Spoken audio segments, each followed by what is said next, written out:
What's up everyone, Terrorquake here, and welcome back to our Pokemon Blue walkthrough. Last time we caught our third team member, aka Sandy, the Sandshrew, who is still lagging pretty far behind the team, but that's okay. We're going to be doing a lot of switch training here in this episode. And we also took down the second gym leader, aka Misty, got the Cascade badge, and now we are heading north to go meet up with Bill. But first, we've got to take on our rival, Gary. Yeah, he's out here in front of the Nugget Bridge. And of course, you can do all of this stuff before you take on Misty if you'd like. But I kind of just wanted to go into the gym under-leveled and see what happened. And as you saw, it turned out pretty nicely. So yeah, anyways, again, we're going to be doing a pretty good amount of switch training here with Sandshrew, because he really can't fight for himself until we get that Dig TM, which happens after we talk to Bill. For now, you know, we got to deal with this Pidgeotto, which we got a crit on. That's nice. And once again, thank goodness Gust is a normal type move in these games, because yeah, this Pidgeotto being level 18, it's a little scary considering that two of my Mons are weak to flying. But eventually, oh man, I was hoping that would kill. Alright, well, he hit himself anyway, so it doesn't matter. But, yeah, eventually, you know, we'll have Sandshrew and, you know, Sandslash to counter that. And maybe we can give him some rock-type moves. But anyways, Pidgeotto, honestly, depending on your team, could be your rival's toughest Mon. Next up is his Abra, which, the funny thing is, all it can do is teleport because it is not a Kadabra yet. So, as you can see here, I'm actually going to attack with Sandshrew because it can't do anything to you. So this is a perfect time to get in a Mon that, you know, is a low leveled and you're trying to train up. You can give it some very nice experience here just from taking on this weak little Abra that I just feel bad for. Like, why even use it in this battle, Gary? Come on now. You're just going to throw one of your team members out there to die. That is not a good trainer. But there we go, level 10. And we got a Sand Attack. You know, I mean, I've already discussed my hate of Sand Attack in this playthrough so far, so I don't know if I'll be using it too much. Maybe it'll come in handy. I'm not too sure. But yeah, in this episode, ooh, wait, you have Hyper Fang. I did not realize you got that so early on, little Rattata. That did almost half of my health. Man, that's crazy. That's crazy. Is he gonna crit again? Okay, I was about to say, I think Hyper Fang's one of those moves that have a boosted crit chance, at least in this game. I don't know, I might be mistaken. I'm not too sure. Anyways, his last Mon is still a Charmander. Don't know why it's not a Charmeleon yet. I guess it's only level 17, but don't all the Kanto starters evolve at 16? Also, I'm realizing that both of my Mons are kind of weak, but let's hope he's stupid. Let's see how the AI goes. Alright, yeah, just a Leer. We saw some pretty bad AI in the last episode. So hopefully, yeah, he's just going to go for a Growl and Leer. I mean, Butterfree might go down, but we'll kill it eventually, so it's fine. Yeah, there's Ember. Can we take it, Butterfree? Oh, we can. Okay, just go for Growl like one more time, please. Or we got the Confusion, and he hit himself. Yo, my luck with Confusion has been great recently. That was like twice in the battle where not only we confused them, but we also got them to hit themselves. So yeah, he's like, bro, you know, I went to Bill's house, meaning I'm cooler than you, even though I've now lost to you twice in a row. And yeah, he kind of talks about Bill a little bit, and then says this good old classic smell you later phrase. But yeah, the goal in this episode, really, I don't know if we're going to be able to get to Bill's house. We still have the Nugget Bridge that we're about to go through, which is a part of Route 24, and then you have to go through Route 25 in order to reach Bill. So I'm just going to see how long we can go for. I'll probably go until around 20 minutes, and if we reach Bill's house, great. If not, that's totally fine. That is a-okay. But yeah, the Nugget Bridge is coming up right here after you defeat your rival. And you have 5 trainers to take on. And yeah, you can see it changes to Route 24 right there. But yeah, you don't have to do them in a row. But once you defeat all 5 of them, you'll get a fabulous prize, as that bug catcher said right there. And if you can't tell, it is going to be a Nugget. You know, the Nugget Bridge. I'm sure you guys probably saw that one coming. Anyway, Sandy, I think you can stay in. It's a little Caterpie. I'm going to try to let Sandy get some action here by himself. He doesn't need too much help, right? I mean, unfortunately, he's only a level 11, and I know Sandshrew isn't the fastest one out there, so he probably won't be getting too many crits. But the good news is he has great defense. And I know it's just a Caterpie using Tackle, but, you know, even if that was like a Butterfree or something using Tackle, it'd still probably only do like 5 hit points max, I bet. I don't know. Someone in the comment section will probably try to like do the actual damage calculations for that. If you do, then hey, you know, make sure to comment it down below if I was right or wrong. Good for the YouTube algorithm, you know. Oh great, I'm about to get poisoned, aren't I? Okay, we didn't get poison there, but I just know it's gonna happen. Every time I get hit with Poison Sting, it's gonna happen. Alright, didn't happen there. I will be very surprised. I will be very surprised if we do not get poisoned. Hey, there it is. You knew it was coming. Third time's the charm. You know what they say. Luckily, I'm pretty sure I still have some antidotes. I do need to stock up on some items at the mart, though. That is for sure. I don't think I've gotten anything since, like, Pewter City. And now that we've beaten Misty, there's some better things to get. So, yeah, I really should think about doing that pretty soon. I do still have some antidotes. We'll just pop one quickly right here. And we are moving on to number 2. And all these trainers are like, oh, you're on number 2, or it's number 3. Now it's really getting tough, but it really doesn't get too much tougher. You know, don't be afraid of these lasses and youngsters out here. They are not very threatening at all. And Sandy, I don't know. If you were at full health, I'd probably keep you in there for this Pidgey, but whatever. Just switch out. Butter will get the quicker kill. But yeah, these trainers, nothing too tough. I mean, you know, you can always go back and heal. But yeah, after you get off the Nugget Bridge, there will be a patch of grass to the left where you can get some new Pokemon, including Oddish in Pokemon Red, Bellsprout in Pokemon Blue, as well as Abra in both versions. And in the route just north of here, which is Route 25, you can get these same exact Pokemon. There's no really difference. But yeah, Abra, of course, as you saw Gary's Abra, it only knows Teleport until you evolve it into Kadabra at level 16. So keep that in mind. You'll probably have to do switch training like we are right here. But once you get a Kadabra, I mean, it's almost just game over. The whole Kadabra and Alakazam, they are OP in this game just because of how fast they are, how powerful the Psychic typing is. It's pretty crazy, you know. Also, I feel like we need to switch. Sandy is getting beaten up down here. Completely screwed that up. But yeah, as I said, Route 24, Route 25, they've got the same exact wild Pokemon. And there's also an Ice TM you can grab up here as well. So you'll probably want to do that. Anyways, let's pop a potion real quick. My boy Sandy took some damage as we are now on to number 3. I know these battles could be going by quicker if I wasn't like switch training, but hey, I said it in like literally part 1, I think. I said I wasn't going to do any off-screen grinding, so I want like all of my training to be done on camera, even if that means we have to switch train. Even though literally before Brock I did do some off-screen grinding, but as I said, we were not going to win that fight if I didn't. I mean, come on. We had like Tackle on both Bulbasaur and Butterfree. There was just no way unless I got Confusion. Also, this might do a lot of damage. Yeah, it went for Tail Whip a couple of times.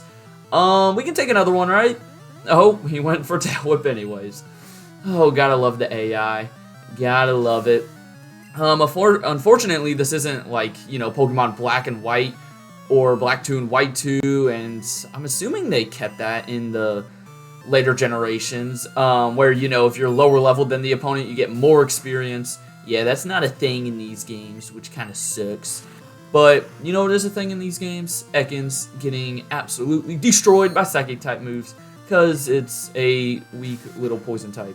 I'm just kidding, Ekans is okay, but honestly, like, going back to Route 4, which of course is right after Mount Moon, I would have to say that Pokemon Blue gets the better trade-off. I feel like Sandshrew is a better Mon, at least in this game, than Ekans, just because Poison types, I don't know, they're kind of weird. They don't really have too many good options for Poison-type moves in these games, and of course, you know, Sandshrew, Sandslash, they don't learn Ground-type moves by level up, but they do get access to Dig and Earthquake, which are just two really awesome moves in Generation 1. Also, we are hitting ourselves. That is not good. Come on, budda. Get out here. Oh, my gosh. Really? You didn't even know I was going to be switching. Oh, alright. At least we didn't hit ourselves. This should take him out. Bada bing, bada boom. And level 13. He's slowly but surely getting there. Again, he's not really going to be getting too many other moves besides Scratch. So that's why we just need to make it through this one route. And then we'll be able to get the TM from the Rocket Grunt. But yeah, this lady asked if we're getting tired. Bro, I could sit here and do this all day. You guys are pretty bad. I mean, I'm going into this fight, you know, kind of weakened here, as you can tell, but that's fine. I'm just that confident. I don't even need to heal up. No, I'll probably heal up after this battle, though. That would be a good idea, especially if we start to miss. Come on, Butta. Break through the accuracy. Nice. Get a crit. That's what we like to see. All right, come on. Just one more time. That's all I need. That's all I need, Butterfree. Yes, sir. Yes, sir. There we go. Down he goes. And next up is just a Nidoran female. Honestly, we're going to have to switch because of the accuracy.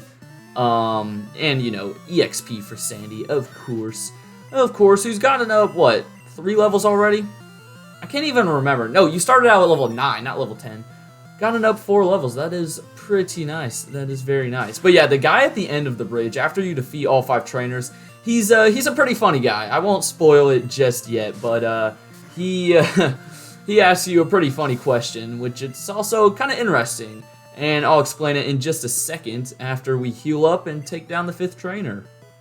Alright, it is time for number 5, and you can see the end of the bridge right there. Yeah, this bridge, you know, it's nothing too fantastic. I know in, like, the remakes, they make it look, you know, golden and stuff. It looks a lot different. It looks cool. But, you know, playing Pokemon Red and Blue, they didn't really have too many options to do that, so they just made it look like any old generic bridge. So, yeah, the Nugget Bridge doesn't really stand out in any way, but it is, you know, kind of iconic. Also, right here, this Mankey, it's level 18, and it'll probably outspeed most of the Pokemon you have. Luckily, it doesn't outspeed Butta, and it will most likely get crits if it goes for Karate Chop, because not only will it most likely outspeed, as I said, but Karate Chop has the boosted crit chance, which, by the way, that move is only a normal type move in this game. Anyways, here is the guy at the end. So yeah, we defeated all 5 trainers, and he gives us a Nugget. Can be sold for 5,000 Pokédollars. And then he asks you if you want to join Team Rocket. And, you know, you don't even get a chance to say yes or no. He just assumes that you're saying no, and it's like, come on, come on. Oh, you need convincing? All right, I'll battle you. So yeah, there's just this random Team Rocket grunt sitting up here. Just asking people to join Team Rocket, I guess. Which, it'd be really cool if you actually had an option to say yes. Like, imagine, just imagine you could play through Pokemon Red and Blue, stealing other people's Pokemon, and then you could actually help to carry out Giovanni's plan. But, you know, we gotta be the good guys in these games. We can't be like that. It does bring up something cool, though, on my main channel, and this was, like, within the first probably 6 months since I created the channel. So back in 2020, I did a playthrough of a Pokemon ROM hack called Pokemon Fire Red Rocket Edition, and it is a game where you literally play as Team Rocket, and it has a really cool like storyline and stuff. So hey, if you're ever looking, oh my gosh, Supersonic again? Seriously? But yeah, as I was saying, if you're ever looking to want to play as the evil team in a Pokemon game for once, that is literally what you do in that game. So yeah, I'd recommend it. Or hey, if you want to go back and check out that live series, feel free to. Honestly, I wouldn't recommend it because it was like my first live stream series, so the quality wasn't good. I don't think I even had my microphone by then. So yeah, it was rough to say the least. Anyways, Butta finally level 20. I feel like he's been at level 19 this entire time. But, yeah, that's right, Team Rocket. Grunt, I am good. And he says we'd be a top leader in Team Rocket. Yeah, I know, I want to join, but the game doesn't let me. Anyways, to the left is the last trainer here on Route 24. I mean, you don't have to fight him, but, yeah. I don't know what he's doing over here. Is he, like, the reject of the Nugget Bridge? He didn't get accepted or something. And then, of course, the grass is down here if you do want to catch one of those new Pokemon that I mentioned earlier. And yeah, then we will probably get started on Route 25. As I said, I don't think we're going to make it all the way to Bill's house, but that's fine. I mean, I guess I could cut out the battles, but where's the fun in that? I think I had to do that like once in Mount Moon. I'm going to try not to do that as much. Oh, geez, are we going to die? That was close. But yeah, I don't want to do that too much in this series. It's mainly just going to be wild Pokemon that I cut out. So, yeah, but if there's a battle that is going to be like really long because the Pokemon, you know, is trying to stall us out or something, then we will have to do that. Also, here is Rap. Yeah, Rap in these games is pretty broken. And I'm surprised this is the first time we're running into it. But Butterfree's probably going to die here. Oh no, we broke out of it. Okay, good. Yeah, so basically what Rap is in this game, and same goes for, what is it, Bind, I'm pretty sure. I think they have the same effect. But basically, if the opponent outspeeds you and they go for Rap, they can sit there and use Rap for the entire fight. And you cannot do anything. You are stuck in that Rap, you're stuck taking damage. And that was even in a better example in that last battle because he got a crit, and that means every turn that he went for Rap was a critical hit. So that's how broken that move can be. So yeah, watch out for that. Luckily, you know, it's what, like 15 base power, so it's not too strong in the first place. But right there's TM45, which is Thunder Wave. Pretty nice move right there. I know, you know, Pikachu like automatically gets it, I think. So you probably won't give it to him, but if you get another electric type, maybe like a Voltorb later on down the road that doesn't learn a single electric type move, then Thunder Wave is not a bad option. But here we are on Route 25, starting with a Machop. I think this is the first time we're seeing one of these guys, and you know what, I'm probably just going to switch. Scratch is just really not cutting it, man. It's so weak. It is so weak. But yeah, there's a couple of more trainers to fight on this route. There's another TM that you can get on this route as well, which I'm not sure if we'll get to within the next 5 minutes or so, because that's probably what I'm going on for here in the rest of this part. But yeah, next episode for sure we'll be talking to the Pokemon Maniac himself, Bill, who, you know, somehow got himself, what, fused with another Pokemon, or I don't know if he's dressed up. It's one of the two. No, I think he is fused, because that's why you have to, like, put him in the machine. He got fused with, like, a Clefairy or something. At least that's what it looks like. Yeah, Bill, he's a weird dude, that's for sure. I'm pretty sure you all know that. But yeah, down goes this hiker. Also, you saw to the left of us here, and you'll see it again after this battle. The patch of grass is over here. But, you know, you might as well get something on Route 24 instead of 25. I mean, you know, it's just earlier on, more convenient probably. But, hey, maybe number 24 is like your unlucky number, and 25 is your lucky number. So, yeah. Anyways, here's an Onix. Nothing that Ivysaur cannot handle. Yeah, it's going to be nice having Ivysaur. And then, like, once we get further on down to the rock tunnel where there's a lot of rock and ground types and hikers, you know, you're going to want, like, a water or grass type by then, because that place can be awful if you don't. Because, you know, it's pitch black in there. In these games, you don't necessarily need flash. You can actually find your way pretty easily without it. But, yeah, it can be rough nonetheless. Anyways, I think those are the only two hikers on this route. Now we're moving on to the youngsters and the lasses. Also, something I have completely forgotten to mention is that, yeah, Pokemon Red and Blue, and I think Yellow as well, are the only games where the trainers don't have names, you know? They're just called a Youngster, or Hiker, or Team Rocket Grunt. Well, actually, no, Grunts are in every game. Which, that's just so weird. Why don't Grunts get names? I mean, I get that there's a lot of them, so, you know, they would have to come up with a lot of names in order to name every Grunt in the evil team, but still, you know, justice for Team Rocket Grunts, man, or really any evil team Grunt. I just feel like they don't get names. It's just kind of mean, bro. It's kind of mean. But, yeah, it is what it is sometimes. I guess Game Freak, they are supposed to be the evil team, so maybe they just neglect them on purpose or something.